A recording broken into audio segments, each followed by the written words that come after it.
On a bitter winter morning in February 2025, the small, tight-knit community of Minneapolis, Minnesota woke up to a chilling discovery. The lifeless body of 24-year-old Sam Nordquist was found near a frozen riverbank. Sam, a proud transgender man who had recently started living his truth, was a beloved figure in his community. An artist, an activist, and a person full of dreams. His sudden disappearance in December 2024 and the discovery of his body 2 months later raised haunting questions. Was it a tragic accident, or was Sam targeted? Who was the last person to see him alive? Why did it take 2 months to find his body?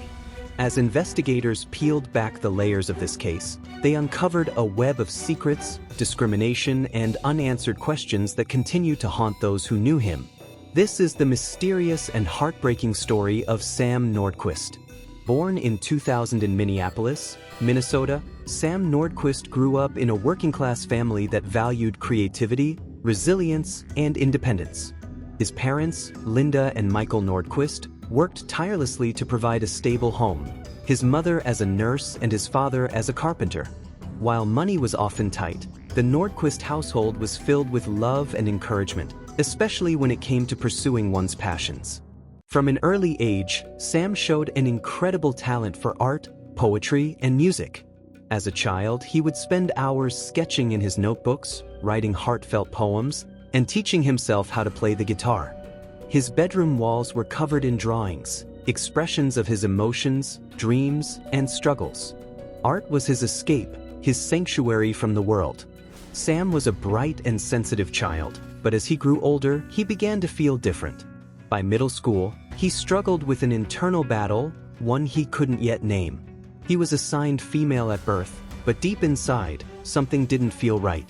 He often felt like an outsider among his peers, unsure of where he fit in. The confusion weighed on him, especially during puberty when the disconnect between his body and identity became even more pronounced. Despite this, Sam excelled academically and artistically. Teachers described him as creative, kind-hearted, and introspective. However, his teenage years became increasingly turbulent. He faced bullying for being different, for dressing in baggy clothes, for not conforming to traditional gender roles, and for being deeply immersed in art rather than sports or social cliques. The pressure to fit in was overwhelming. At 16 years old, Sam began researching gender identity and transgender experiences, finally finding words to describe what he had felt for so long. But coming out wasn't easy. At 19, he made the brave decision to come out as transgender, choosing to live authentically despite the potential backlash. His mother, Linda, struggled to understand his identity.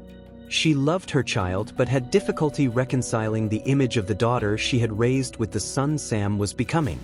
This created a strain in their relationship, though she never stopped loving him. His father, Michael, though hesitant at first, became one of Sam's biggest supporters.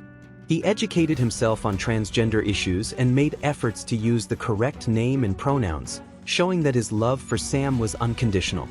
Sam's community of friends became his chosen family. They embraced him fully, providing him with love, encouragement, and support through his transition journey.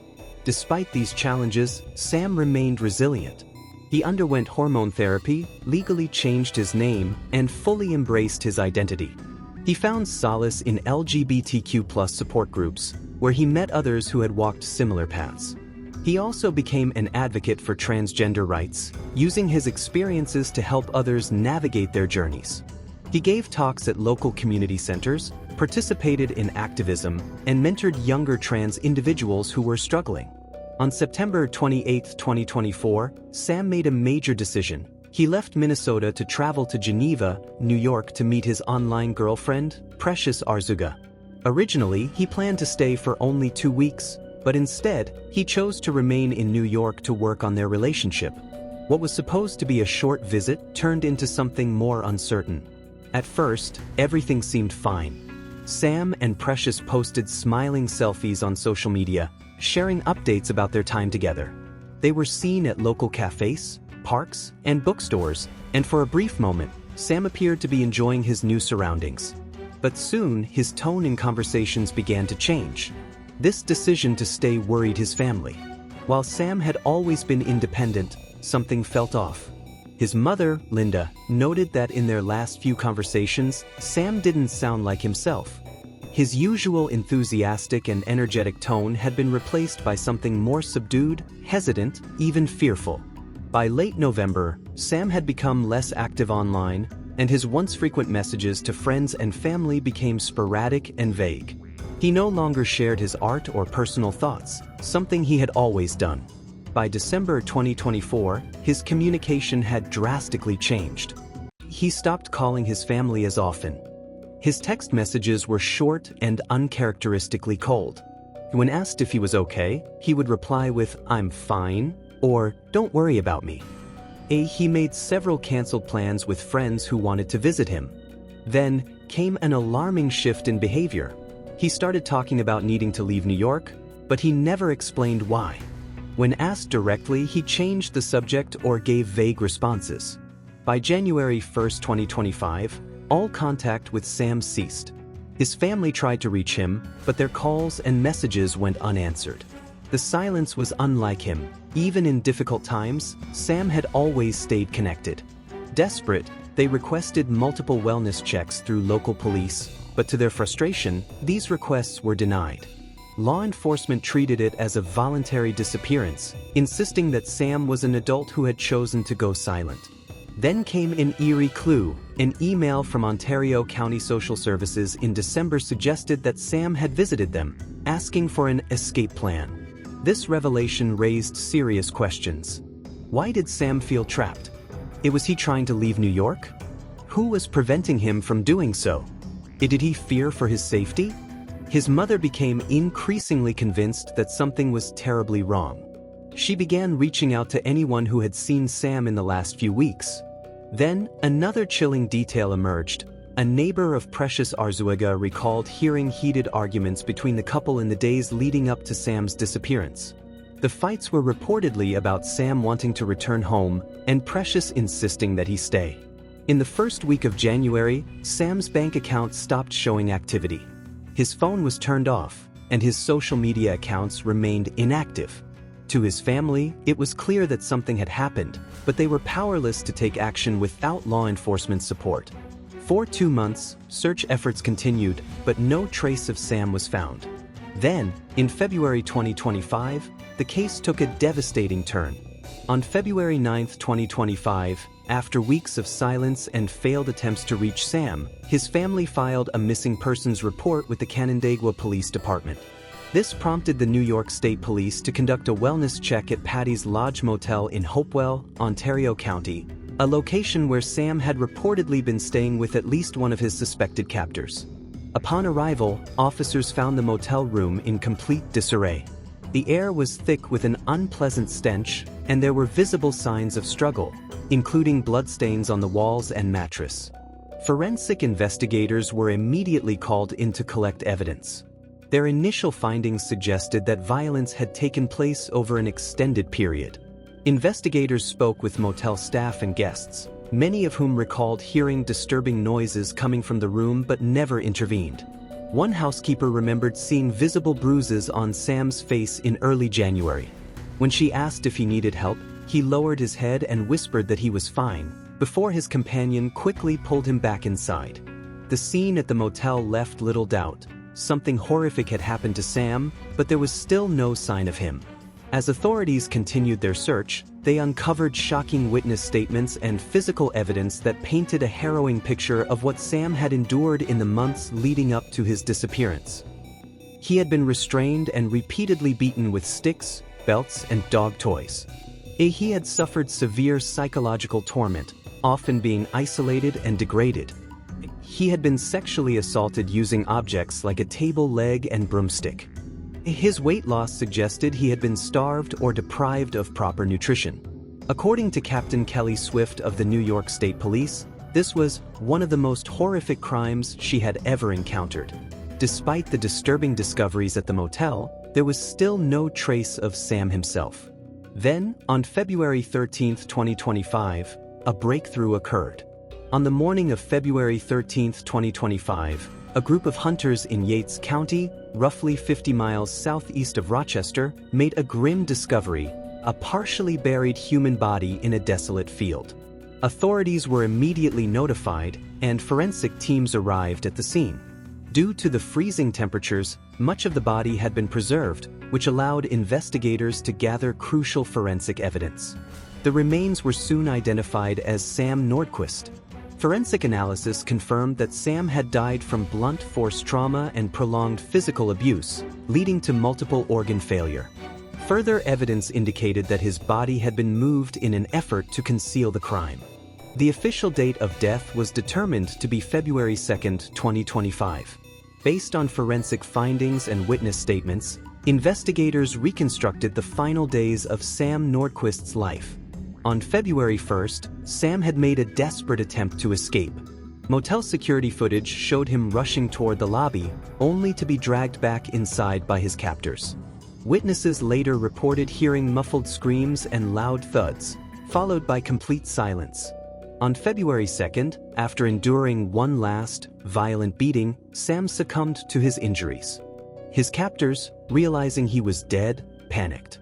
Rather than reporting his death, they decided to dispose of his body. Sam's remains were kept inside the motel room for several days before being wrapped in sheets and garbage bags and transported in a borrowed vehicle to the remote field where his body was ultimately found. When the news of Sam Nordquist's death broke, the reaction was one of devastation, outrage, and sorrow. His family and friends, who had held on to hope that he was still alive, were shattered by the confirmation of his murder. His mother, Linda Nordquist, collapsed upon hearing the news, overcome with grief. Vigils were held in Minneapolis and Geneva, with mourners gathering to honor Sam's life, lighting candles, and sharing memories. As social media exploded with tributes, as people from all over the country demanded justice under the hashtag Justice for Sam. The LGBTQ+ community, particularly in Minnesota and New York, was shaken to its core. Sam had been a beacon of hope for many young trans individuals, and his brutal murder highlighted the dangers that marginalized communities still face. Activist groups immediately began calling for stronger protections for transgender individuals, demanding policy changes, increased awareness, and accountability from law enforcement for their slow response when Sam initially went missing. National and local news outlets picked up the story, and as more details emerged about the horrifying abuse he had suffered, the public grew even more outraged. Many questioned why police had dismissed initial wellness check requests and why it had taken so long for action to be taken. As authorities pieced together the horrifying details of Sam Nordquist's murder, they turned their attention to those responsible. The Ontario County District Attorney clarified that this was not classified as a hate crime, as Sam's assailants were known to him, identified as LGBTQ+, and at least one of the suspects had lived with him leading up to the crime.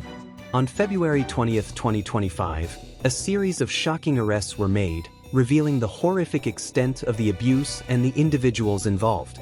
Precious Arzuaga, 38, Sam's former girlfriend, who was previously convicted of misdemeanor trespass, larceny, and animal cruelty in 2016 after authorities removed her dog due to abuse. Jennifer Quijano, 30, a known associate of Arzuaga, with a history of violent behavior. Kyle Sage, 33, previously convicted of grand larceny and distributing pornography to a minor, released from prison in May 2024. Patrick Goodwin, 30, a convicted child sexual abuser who had been released from prison in 2023. Emily Motika, 19, the youngest of the group, reportedly manipulated into participating. Thomas G. Eves, 21, known for prior drug-related offenses. Kimberly Sokia, 29, involved in the concealment of Sam's body. The charges against the suspects were severe, reflecting the sheer brutality of the crime. First-degree murder, first-degree kidnapping, first-degree aggravated sexual abuse against 4 suspects, concealment of a human corpse against 6 suspects, second-degree conspiracy, endangering the welfare of a child. The last charge sent shockwaves through the public. A 7-year-old and a 12-year-old had allegedly been forced to participate in the torture. Prosecutors stated that Arzuaga had coerced the children into taking part, making this case even more horrifying. We have a 7-year-old and a 12-year-old who are also victims. They may have been forced to participate, but their lives are forever changed by what they saw. During a press conference, Assistant District Attorney Kelly Wolford revealed the gruesome extent of the abuse. Sam was beaten daily with sticks, ropes, belts, and dog toys. He was sexually assaulted using a table leg and a broomstick. He was denied proper nutrition and hydration, leading to severe weight loss. He was forced to consume urine, feces, and tobacco juice. He was also forced to eat feces and drink urine, prevented from using his phone, denied proper nutrition and hydration, and had bleach poured on him. Bleach was poured over his wounds, worsening his agony. He was kept restrained and psychologically tormented for months. Wolford emphasized that this was not just about Sam's gender or race. This was a crime of unimaginable sadism. As of March 2025, the case against Sam Nordquist killers is progressing through the court system. All 7 suspects have entered pleas of not guilty, setting the stage for what is expected to be a high-profile, emotionally charged trial. Prosecutors are seeking life sentences without the possibility of parole for those most directly responsible. Psychological evaluations have been ordered for some of the suspects, particularly for Emily Motika and the 2 minors, to determine their level of culpability and whether they were coerced. Sam's family is actively involved in pushing for justice, attending every hearing and working with legal teams to ensure that no plea bargains result in reduced charges. The LGBTQ+ community continues to rally behind the case, using Sam's story as a symbol of resilience and a call for systemic change. The trial is expected to begin in late 2025, with legal experts predicting a lengthy court battle, given the number of defendants and the horrific nature of the crime. While justice is still being pursued, one thing remains certain: Sam Nordquist's life and legacy will never be forgotten. His tragic story has become a rallying cry for awareness, change, and protection for the most vulnerable. As the legal battle unfolds, one final question lingers. Will justice be served, or will the system fail Sam once again?